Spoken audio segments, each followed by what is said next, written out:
जब कोई high pressure match हो और टीम किसी बड़े टारगेट को चेज कर रही हो तो हम सब सिर्फ एक इंसान पर ही भरोसा कर सकते हैं। वो है the chase master king Kohli.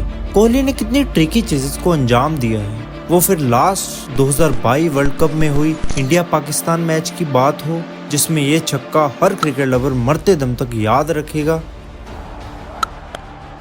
Kohli goes down the ground. Kohli goes out of the ground. Wow, this is a sensational hit from Virat Kohli. या फिर 2016 T20 वर्ल्ड कप में इंडिया ऑस्ट्रेलिया मैच की वो डबल्स वाली chase हो। ऐसी सैकड़ों ceases करी है चेज मास्टर ने। लेकिन ये सिलसिला शुरू कब हुआ? आई एम श्योर कोहली ने अपने डोमेस्टिक कैरियर में बहुत सी ऐसी चेजेस में बड़े रोल प्ले किए होंगे, लेकिन इंडिया के लिए हमारे चीकू कब चेज मास्टर में ट्रांसफॉर्म हुए? Let's find out in today's video. Start करने से पहले आज फिर लाइक, कमेंट और सब्सक्राइब की रिक्वेस्ट करूंगा, बड़ी ज़रूरत है भाई, तो जल्दी से सब्सक्राइब कर दो प्लीज। तो चलिए शुरू करते हैं।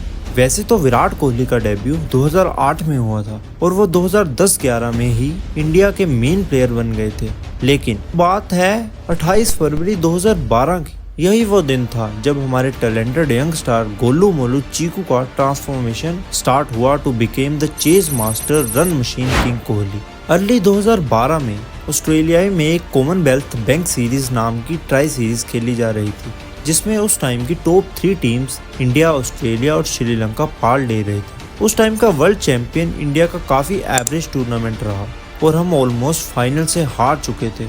उस टाइम आईसीसी रैंडम एक्सपेरिमेंट करते थे और इस टूर्नामेंट में उन्होंने बोनस पॉइंट का रूल ट्राई किया था। इस रूल के अकॉर्डिंग अगर कोई टीम बहुत बड़े मार्जिन से जीती थी तो उन्हें बोनस पॉइंट मिलता है। हम अपने लास्ट मैच से पहले टेबल के बॉटम पर थे, बट अगर श्रीलंका के अगेंस्ट अपने लास्ट मैच में हम कुछ जादू करके बोनस पॉइंट ले लेते तो देयर वाज अ पॉसिबिलिटी कि हम फाइनल्स में पहुंच जाते। थोड़ी उम्मीद के साथ मैच स्टार्ट हुआ। टॉस जीतकर धोनी ने श्रीलंका को बैटिंग करने का मौका दिया।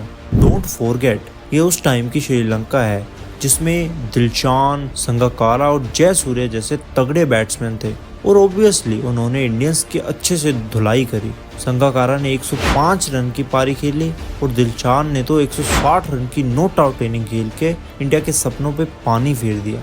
श्रीलंका ने उस मैच में इंडिया को 321 रन का बड़ा टारगेट दिया और अगर इंडिया को बोनस पॉइंट चाहिए था तो उन्हें ये 321 का टारगेट सिर्फ 40 ओवर में चेज करना था।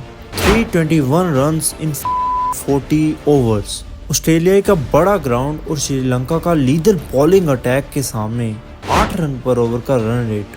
I don't think so India में कोई भी फैन होगा जो इसे अचीवेबल सोच रहा होगा, लेकिन ऐसे ही इम्पॉसिबल को जो पॉसिबल कर दे वही रियल हीरो होता है और उस दिन के हीरो थे द किंग कोहली।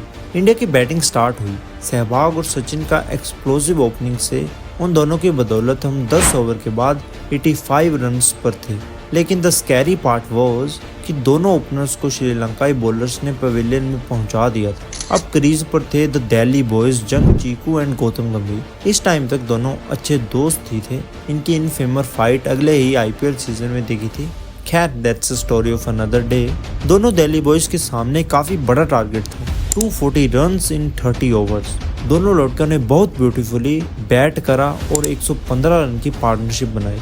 दोनों ही हर लूज बॉल पे बाउंड्री मार रहे थे और अच्छे से स्ट्राइक रोटेट कर रहे थे, लेकिन फिर एक गलती हो गई और 28th ओवर में गंभीर वर्स्ट पॉसिबल वे में आउट हो गए, रन आउट। अभी 120 रन की जरूरत थी और 40 ओवर में बचे थे सिर्फ 12 ओवर। रन रेट 8 से बढ़कर 10 पे पहुंच गया था। कोहली का गोल लेवल फोकस देख के सबके दिल में थोड़ी उम्मीदें जग गई थी।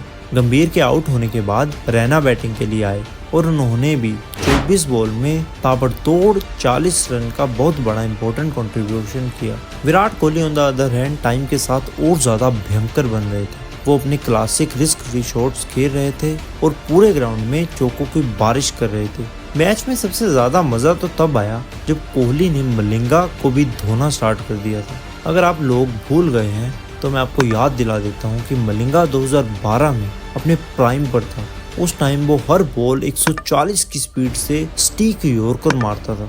29th ओवर के बाद इंडिया को बोनस पॉइंट के लिए चाहिए थे 11 ओवर में 106 रन। टारगेट थोड़ा स्टीप था और श्रीलंका की सारी होप्स मलिंगा पर टिकी हुई थी। 30th ओवर डालने मलिंगा आए और उसमें कोहली और रैना ने एक चौका मारा और बाई का एक चौके की मदद से उस ओवर में टोटल 15 रन आ गए। 31st ओवर में खुलस्कारा आए और उन्हें भी रैना ने एक चौका जड़ा और कोहली ने तो लगातार 3 बॉल में 3 चौके मार के मैच इंडिया की तरफ खींचना स्टार्ट कर दिया था। अगला ओवर डालने परेरा आए और उसमें भी 9 रन्स पड़े।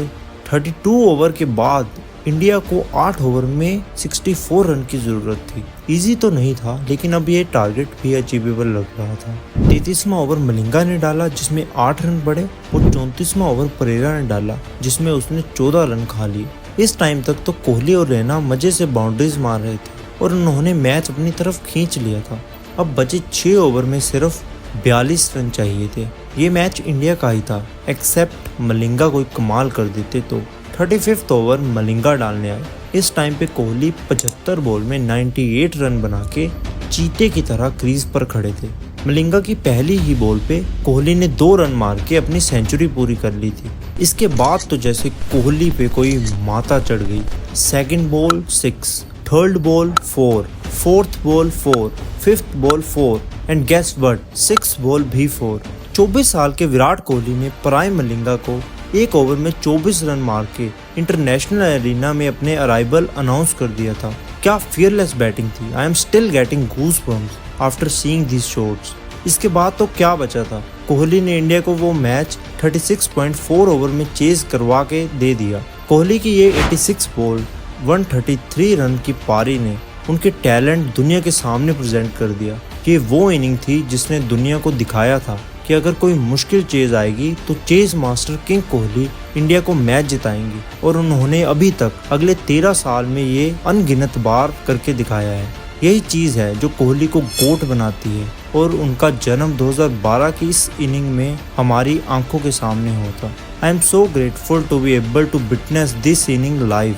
आई होप आपको इस वीडियो में उस मैच की थोड़ी झलक दिखी होगी। वीडियो अच्छी लगी हो तो प्लीज़ लाइक करो, कमेंट में अपने ओपिनियंस शेयर करो और हमारे चैनल को ज़रूर सब्सक्राइब करो। असली क्रिकेट लवर हो तो इन वीडियोस को ज़रूर देखना। Keep watching cricket dose for your daily dose of cricket. Bye bye.